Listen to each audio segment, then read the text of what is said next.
My name's Kate Morris and I'm a careers consultant at the University of York, and this video is all about how to make a great cover letter. An employer will usually ask for a cover letter in addition to a CV. Think of the cover letter as a narrative explaining why you're suitable for the job, and the CV is more of a factual record of your experiences.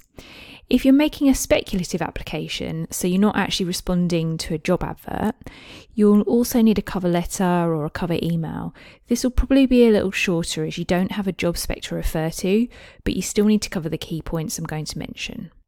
The bad news is you'll need a different cover letter for every role you apply for. Don't just change the company name and attach the same letter, because employers can tell when you've done this, and it undermines the idea that you're genuinely motivated to work with them. The good news is once you've got the method, it gets easier to write cover letters, and I'd always recommend quality over quantity, so spend the time crafting a few really well thought out applications rather than just spamming as many as you can. Set it out as a formal letter with their address on the left and yours on the right. Make sure you include all your contact details, the date, and state the vacancy title or vacancy reference number.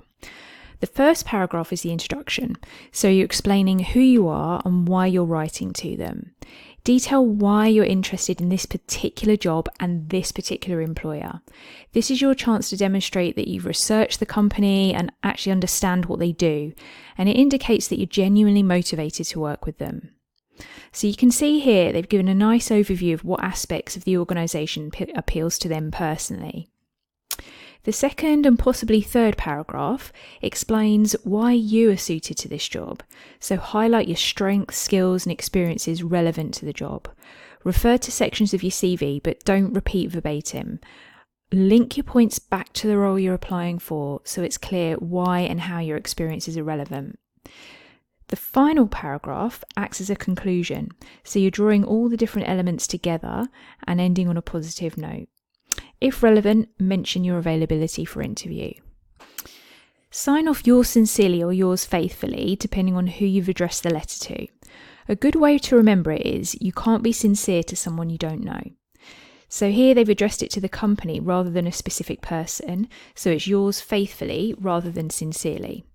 By the way, if you're making a speculative application, I'd really encourage you to try and find out who's the best person to contact, otherwise it might get missed or deliberately ignored. You can look on the company website and use LinkedIn to find out who does particular roles in an organisation. As you can see, the letter is just one page of A4, and this is pretty standard. Sometimes you're given a specific word or character count, so it might be a little shorter or sometimes go on to 2 pages. Ultimately, keep in mind that the employer will have a number of different applications to go through, and the cover letter is also an indicator of your writing style, your ability to be concise, and make clear and persuasive points, so don't ramble. There's more info and advice about both cover letters and CVs on our website, and I've made a CV video as well. If you'd like to discuss a cover letter with me or one of my colleagues, you can book an appointment. We list all our appointment types and how to book on our website. Okay, goodbye for now. I hope this has been helpful, and if you do need any more help, do come and see us at Careers.